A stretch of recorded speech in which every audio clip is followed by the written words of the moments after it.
adds money into the school system.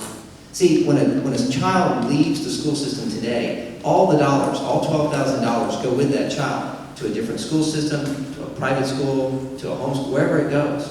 A taxpayer savings grant says 80% in this bill, I mean at least the bill, 80% was going to go with a student to an accredited school, and 20% is going to stay in the school district so that we have money in the school district.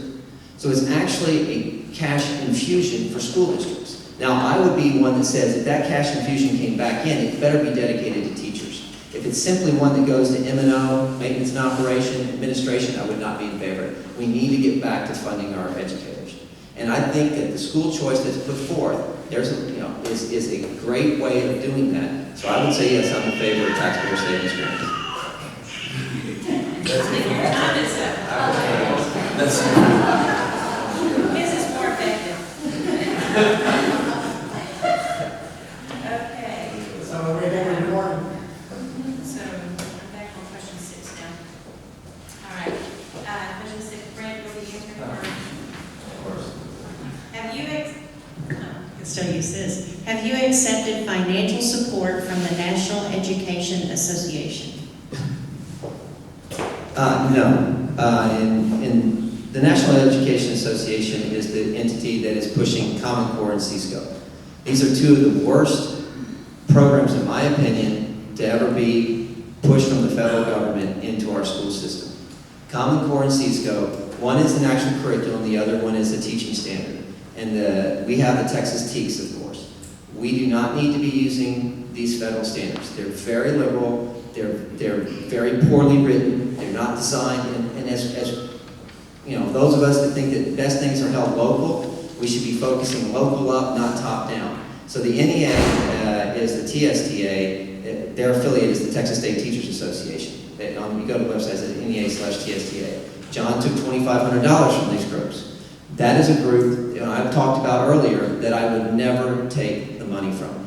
You don't take money from the NEA, you don't take, if you're a conservative Republican, and you don't take money from the trial lawyers if you're a conservative Republican. These are groups you do not take money from. So, from my perspective, no, I would not take it. And I would further add, with respect to school choice, this is the debate that's going on. This is an entity that is against school choice. That is against giving, and let's understand what choice is for everybody. It's not about giving money to rich kids. Wealthy people have no problem sending their kids to public schools. People of moderate means have no problem moving to a better school district. We're talking about poor children. We're talking about poor people. And in the last candidate debate, John said, you know what?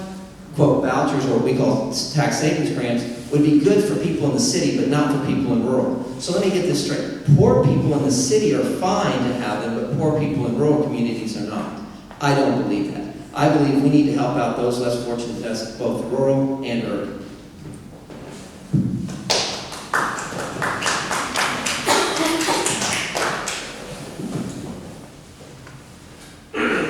First of all, I am going to talk about vouchers. So since we've got this, we'll talk about public schools. So I grew up in the public school system. My brother, Mark, is a 10-year veteran on the Herschel's Bedford School Board.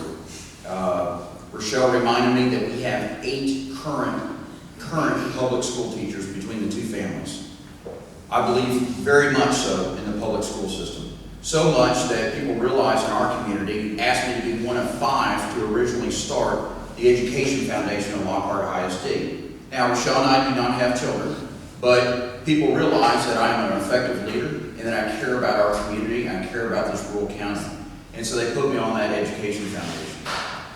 It's also one of the reasons that, yes, I did have Texas Teachers Association, just like I got every endorsement of any public school group or teachers group that are endorsing this campaign or this race. I got every one of them.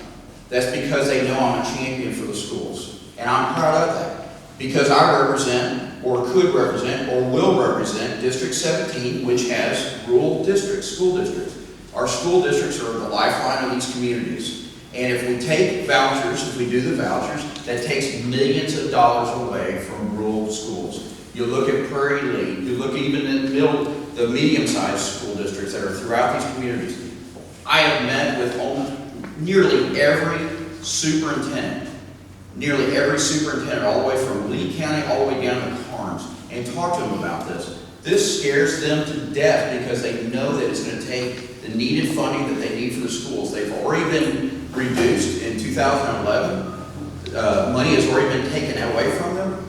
This only helps the urban schools, and that's why I made that comment about that. This is something that vouchers would help the urban schools and the suburban schools. But for District 17, this is dangerous stuff for us, and I would respect the rural schools that we do have.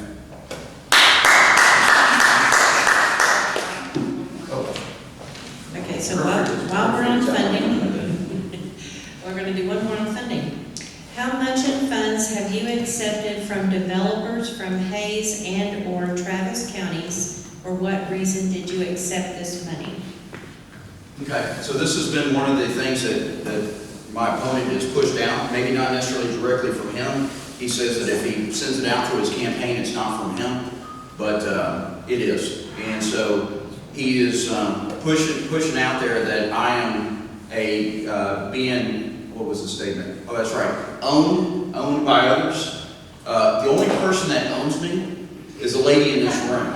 So she is the only one that owns me. I do have a very successful construction company. I'm very well known in my business. I'm very well known throughout Central Texas, and that includes the neighbors to our west, Hayes County. I have been proven to be an effective leader, and people respect that, and people are excited about the opportunity for me to be the next state representative. I have received money from one end to the other of District 17. Different people, different groups. And to say that I am receiving money that is tainted or that it's going to affect my decisions is absolutely wrong. And I take offense to that. These are friends. These are our family members. These are people that I've worked with. Some of these big developers that I'm seeing or getting quoted, some of these big developers are guys that I sat on boards such as the Capital Area Food Bank Board that serves 21 counties in Central Texas. Or maybe it's the Caritas Board that I was chair of. They respect the work that I do. Or maybe it was Mobile Loaves and Fishes, which was Paul Bury, who gave me money because he gave it to me and said, you know what, we need more guys like you representing us and representing the state of Texas. And I appreciate those people giving me that money and supporting me in this campaign.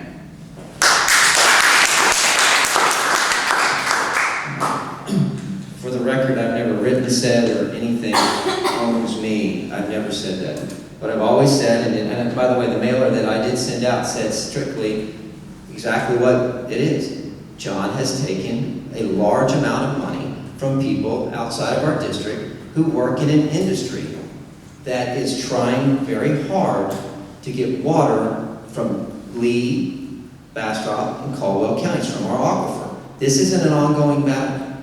And John's right. He probably has. I mean, I don't doubt it one bit. He's got a lot of friends that are in the commercial development business. These are people, in order to keep building the out Central Texas corridor, need water. Need it. And, John, I've had him stand right beside me and say, I'm going to protect your water. And I tell folks, you know what? I'm going to protect your water. And we're both going to say that. I just say that when you look at who is backing whom within this, you have folks here that have been actively trying to get our water. Paul Bury is actively trying to get our water. That's a $5,000 contribution. I'm glad he knows me personally. That's a little too comfort. I think as voters, you need to know that's pretty close to people who are actively after our water. John sits on some boards. You would in your business. But these are boards who have actually funded, organizations like the Bromfield's, I can't get the wrong name of it, but that's got people that running ads in New York City saying, hey, come down here. We don't have any water, we don't have the resources, but keep coming down here. And at the same time, a group, with the folks that he has that are around that are out there trying to, sue our groundwater district up at the Lost Pines. These are folks that I think people ought to take wary of. And the other thing that I would say is that, I'm not to be out of time anyway. So no, I do not ever say anybody is owned, and I've never said that John has ever been owned.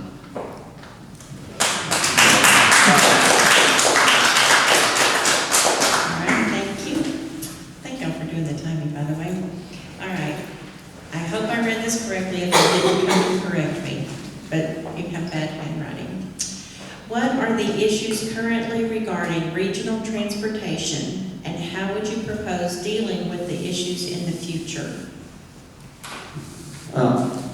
Regional transportation is certainly a big issue. You have the southern part of our district. You have a lot of needs within Carnes, Gonzales. I mean, I was coming back up from Carnes just the other night, and there was yet another accident, another wreck with a big, truck. The fatalities are getting a lot larger. It's getting to be very bad. But one of the things that I would support is more where we have a bid, where we take the bid process out of, and we're seeing more of this from the Texas Department of Transportation, where we have an actual design and build process. We currently have had in the past, it's always been a design, bid, and build process. And I think we should go to a design and build process. It cuts out a layer, cuts out an administrative layer. If you reach out to some different folks, you're talking millions of dollars per project that get cut out. I think that's good government. I think that's the way that we should move forward. I think that we should, certainly be looking at building these corridors out into our communities. But the one thing that I want to harken back to here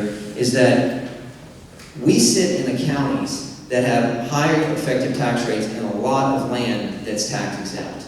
And for us to grow, for us as our rural counties to develop, we have to hold on to our water. And we need to be the stewards of that water. It needs to be locally controlled, and we need to make sure, because here's what happens. If we don't have that water to preserve for our own growth, to entice people to come over into our counties, then what we're going to get is what we have right now in Bastrop County, where I'm from. Homes. No large businesses, but homes. Homes, what do they require? Homes require schools, streets. They require police, fire, all the expensive stuff. And if you don't have a good tax base, a good business tax base to help grow that, then you're going to be upside down, and you're going to continue to have to raise property taxes. Wealthy people move. People that don't have the means to move are stuck paying higher property taxes. We have a lot of folks on fixed incomes.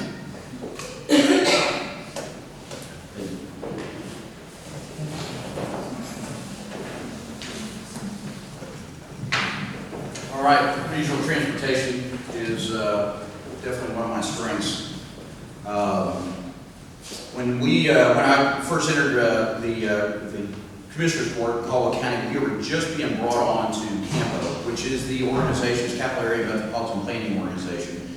This is the organization that's a five-county region that determines and divvies up state and federal highway money or transportation dollars. It is a very serious board. It's a lot of high stakes, as you can imagine, on this board. Caldwell County, being the smallest and ruralest county, was just brought on in January of 2010, or actually February of 2010, and I was the one that was assigned to that assignment. My very first week, literally, my very first week as the Caldwell County Commissioner. During that time, I learned real quick how to work with others, because this is a big, serious business. And Caldwell County had just about ready to open SH 130, a huge asset for Caldwell County that was here, that was just opening up. Talking about economic development and economic growth for our community, that was one. During my 5 years on the CAMPO board, I was elected to be on that executive team, the executive committee of CAMPO, brought in over $32 million to Caldwell County. And if you look at the percentages, Caldwell County got our lion's share. And I know the mayor appreciates that, of Lockhart, and also Luling, Fred, working with Fred in Precinct 2, and all throughout Caldwell County. But you know who really appreciates it? Is the service that I gave to other communities, like Bastrop, like Smithville. And when I go visit Elgin, and I got Ed Rivers showing me the project that I helped Commissioner Clara Beckett receive for their Great Streets project, for the work that I did with Commissioner Beckett on CAMPO. That is the reason why elected officials put their name on my card. Yes, some are Democrats, but they can appreciate I can get things done, and transportation is definitely a subject that I know, care about, and know that it's very important for our communities. That thought? Okay. What do you think of Speaker of the House, Joe Strauss, his strengths and weaknesses? If elected, how much support will you give him? John, you're up first.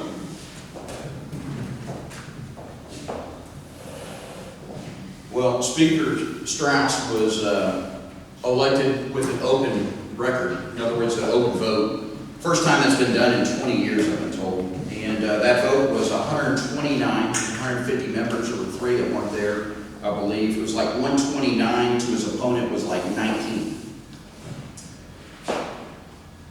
The leadership, the Republican leadership in the House has created more jobs for the state of Texas and has gotten us through some very, very tough times. As a business owner who started my business in 2008, just at the start of this economic recession, I was so thankful to be in the great state of Texas. And that starts with the leadership. You point to the leadership when they're at fault and when things are going bad, but you also got to give them credit when things are going good. He is the Speaker of the House. He was voted in. Voted in, quite frankly, very, very large margin. So I trust the other representatives in that House know what they're doing when they give him that vote. And yes, I would work with the Speaker of the House. He is the Speaker. He was elected. And it's very important for our district to have somebody that knows how to work with that Speaker, because that's going to be for future work for our district. And if you're not friends with that Speaker, well, then this district is going to suffer. And I hope that our future representative of District 17 does respect the Speaker and works with the Speaker.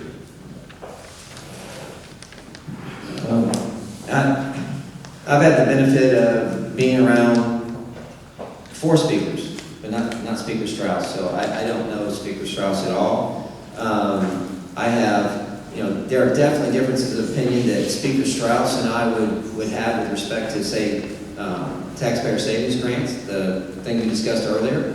Last session, that was something that was, not allowed to move forward in the House. It's going to come out of the Senate, but I'm sure the Speaker, there may be a change of heart. I hear that there's more talk now about that moving forward. Speakers change their opinions on things as issues change from session to session. I certainly, everybody should give admiration to the Speaker, whoever earns the right, gets the right to be called Speaker. And I've known Speaker Lewis, I've known Speaker Craddock, I've known Speaker Laney.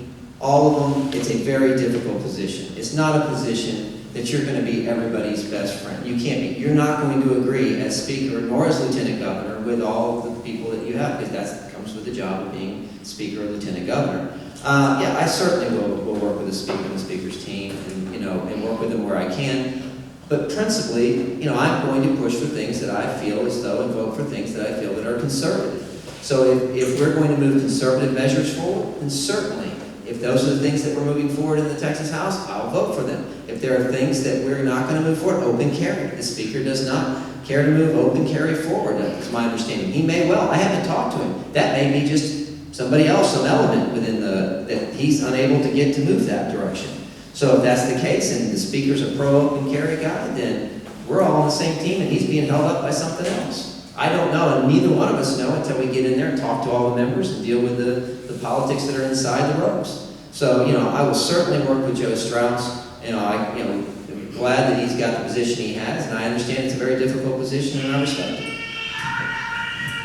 Okay, Brent? No. It's a long question. You may want to sit for this one. All right, this concerns the landfill. The Austin area is seeing continuous growth in terms of population and business. The population growth is spreading in all directions, including down the 183-130 corridor. This growth is guaranteed to strain already limited resources and impact our environment. We are making decisions today that will affect our children and future generations for decades to come. Here's the question. What is your definition of responsible and sustainable growth? And how does the proposed 130 landfill factor into your definition? You want that question one more time? No, it's the last part. Sustainable growth. What is your definition of responsible and sustainable growth, and how does the proposed 130 landfill factor into your definition? That's fine. Here we go. It's my turn, right? Yeah, okay. Certainly as limited resources are, that goes back to, for me, in our district, the main resource that we have to guard and we have to use for our own, not to say that we can't take a resource that we have and share it with others, but that the control of it and the stewards of it and the stewardship of it, I believe needs to be locally controlled with our groundwater districts. It needs to be supported. So water runs throughout these counties. With respect to the type of growth is coming, and we're going to have that. We need to have the kind of growth that's going to put in the kinds of businesses that will help increase our tax base. I mentioned this earlier. Our effective tax rate in Bastrop County and some of the other counties is higher than Travis, Hayes, and Williamson counties, where the growth is going. If you are going to put in a $500 million asset, big business, you have to render. You're going to have to pay tax on that. Where do you want to put it? You want to put it in a place that has a lower tax rate or a higher tax rate? Well, you want to put it in a place that has a lower tax rate. Our counties are suffering from the fact that we have higher tax rates. What we need to do, though, is we have an asset. It's called water. And it's one that we can use to encourage growth and encourage the kind of growth that we need. Now, on part of that is, with respect to the landfill, I've taken some time. I went down and I listened to a TSEC meeting down here. And my take on the landfill is, first of all, I've been told, it's a local issue. No, it's a local issue regulated by a state board. And so for me, it falls in the lap of the legislature, or at least the legislator. And what I would say is, you got to sit down with the folk from TSEC the moment you get into office, and you say, okay, give me the actual facts about what's going on. My concern right now when I look at it is I look at it sitting on top of or near a water resource. If that's true, then we need to look about protecting that. The egress, the roads, the nuisance factor, every business I've had has been a nuisance of some sort. So those are not the things but the water and where it is located, I certainly would, I find a concern and I don't want to follow.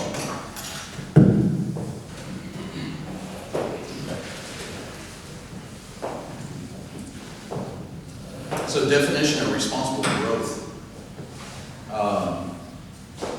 We do have, it's kind of funny when, I say it was funny, it was just interesting to me actually. When I became commissioner, SH 130 was underway. I mean, it was under construction.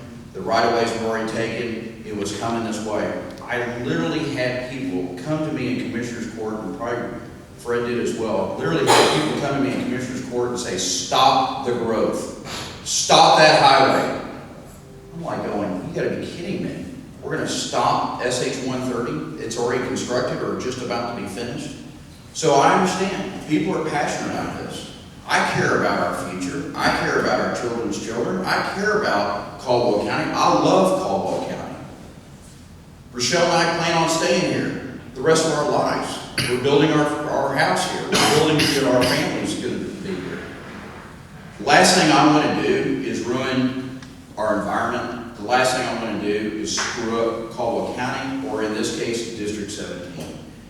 It is a factor, and I appreciate Brent bringing up the fact that good quality jobs is what people want. Good quality jobs. People don't like to see their grandkids moving out of their cities. People don't like having to drive 45, 50 minutes each time to Austin or even further, as 64% of the people in Caldwell County have to do, and I imagine a high percentage in Bastrop and all these counties have to do. They want good quality life and good quality jobs. So part of that is, I am on the Greater San Marcos Partnership Board. The Greater San Marcos Partnership Board. I was appointed by our Commissioners Court. I was appointed there because that is our only economic development group for Caldwell County. And I represent them very proudly in the things that they're doing. As the mayor knows, because of Greater San Marcos Partnership, we have brought over 220 jobs, good high-paying jobs, to Caldwell County. So I appreciate that question. Okay, now this is a very similar question, but I'm going to go ahead and ask it because it's just a little bit different. The first one was about sustainable growth. This one says Luling and Lockhart both have proposed landfills that could be built close to them. What is your stance on protecting the water and environmental resources? That's the difference of the counties and constituents you will represent, and your opinion on the landfills. John, I'll let you start. I'm just trying to brush on that. So first of all, landfills stink, period. If you have a choice of getting a dump or not a dump, I would say, no way, I don't want to dump. I don't want it in our pretty country. I don't want it in our county. But the fact of the matter is, they have property rights, and they're looking at building a landfill here in Caldwell County. Now, Brent and I agree, TCEQ, a Texas authority, has the right to review and look over that. And as state representatives, we need to demand and make sure that everything is followed by the laws. And then the county government, county commissioners court, this is a local issue, and the county commissioners court are the ones that need to make those decisions. We've got a good commissioners court. They need to review that. They need to be on top of this. In terms of protecting water, water is our greatest natural resource. I've made this statement several times. You know what? We could screw up oil and gas. It would be horrible for our nation's economy, for our nation's defense. It would be horrific for the state of Texas. But we could screw up our oil and gas. But as soon as we screw up our water, our most precious resources, we're dead. Absolutely everything is gone. So I am just like probably everybody in this room. I can't imagine anybody would want to screw up water. And I'm with you. That is one thing that we must protect. And I have faith that we need to, I have faith in the system that they're going to do everything possible to do it right and abide by the laws. And dead government, if they don't, we will get on them. We will get on them. So, thank you. Yeah, the water issue, just follow up on the water issue. Again, I hope John, I haven't heard this yet from John, but I hope he'll say it, which is we need local control over the groundwater. That the groundwater boards need to be the ones that control the actual groundwater.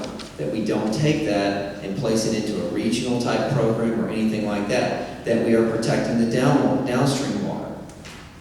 That we need to make sure that the water that's going downstream, that it flows downstream to downstream users. That we are looking at a plan. We need to be looking at reservoirs. We need to be looking at some other types of recapture that we have not done as a state. We are woefully behind in our water plan and what we need to get accomplished and what we need to do.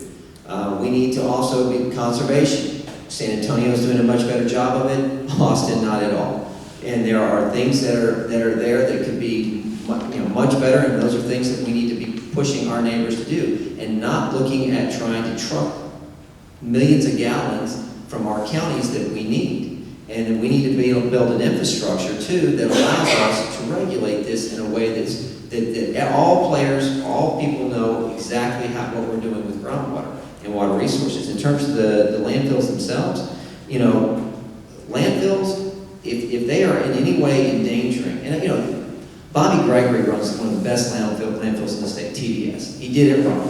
He put it in a place where it's not in harm of any waterway. He put it in a place where it's not being seen from the side. He put a bunch of animals around there for people, and he has a great place. You can go out there and shoot skeet, do all kinds of other stuff, I hear. But what the thing is that if that's the standard, and that's what I look at the standard to be, and we're falling very far short of that standard, then we need to be asking ourselves, where do we need to be putting these things? And just because the almighty dollar is involved here doesn't mean that it's a good deal. Just because you got the permit does not mean it's a good permit. We need to look at it and make sure it's good government and doesn't curb our growth. Brent, keep the microphone. This may be the most fun question of the evening.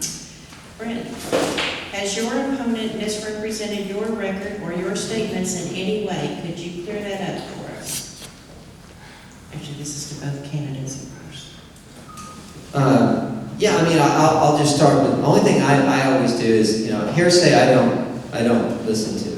I talk to somebody and they say, oh, you said this, that. The first thing you learn in law school, hearsay, they're going to throw that out, right? That's when you basically, the tenets of law. But the one thing that I do fall back on is what is in the written word. And so there was a mailer that came out a week ago or so that said that I was backed by a super lobbyist. This is actually incredible because I called the guy up and he gave me $250. Steve called, and I didn't know he was a super lobbyist. He and I worked together when I was in law school and he was at Ledge Council. We were writing bills together. I never considered him to be more than a friend that way. And then what the analogy that was drawn was that this super lobbyist has a client. And he does. It's a Houston pipeline. Great. got a client that pays him money.